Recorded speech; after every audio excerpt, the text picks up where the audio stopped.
नमस्कार दोस्तों, मैं हूं मोहित और आप देख रहे हैं राजस्थान तक। कल ही राजस्थान में विधानसभा के उपचुनाव का ऐलान हुआ।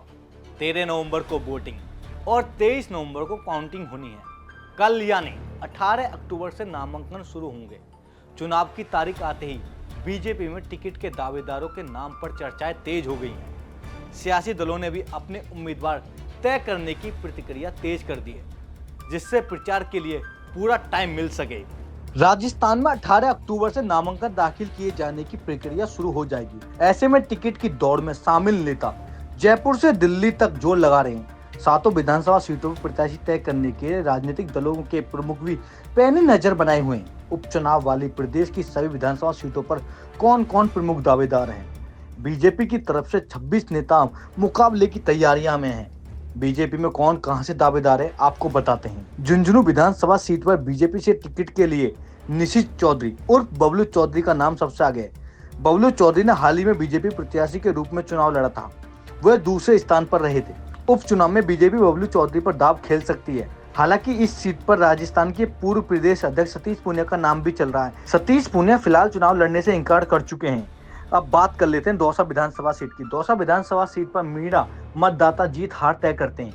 मीणा बाहुबल यह सीट सामान्य है। बीजेपी इस सीट पर गैर मीणा प्रत्याशी उतारने के मूड में है। पार्टी सूत्रों के मुताबिक पूर्व मंत्री अरुण चतुर्वेदी को दौसा से चुनाव प्रत्याशी बनाया जा सकता है। अगर गैर मीणा को टिकट नहीं दिया तो डॉक्टर किलोड़ी लाल मीणा के भाई जगमोहन मीणा का नाम प्रमुख दावेदार में शामिल है।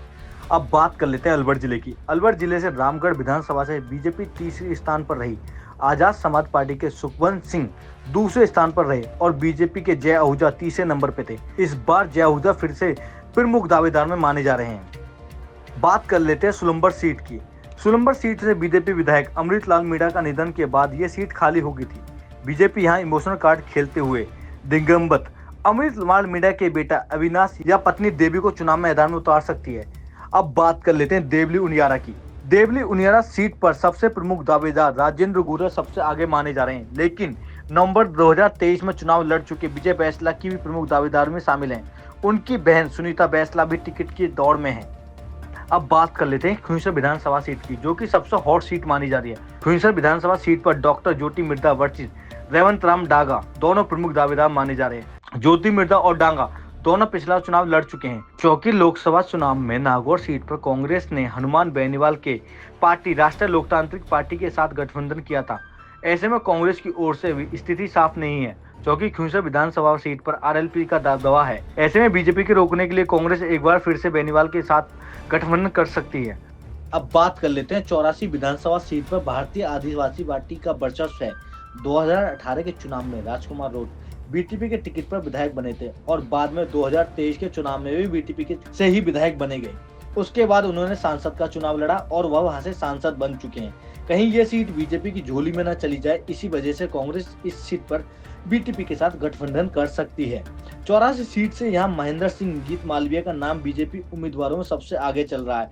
वहीं सुशील कटारा का नाम भी चल रहा है। फिलहाल टिकट की रेस में कई नेता हैं।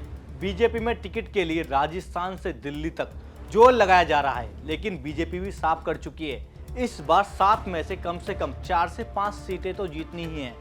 लिहाजा जिताऊ उम्मीदवार पर ही दाव लगाने की पूरी तैयारी यहाँ है। इस रिपोर्ट पर क्या कहना है आप लोगों का कमेंट बॉक्स में हमें जरूर बताएं।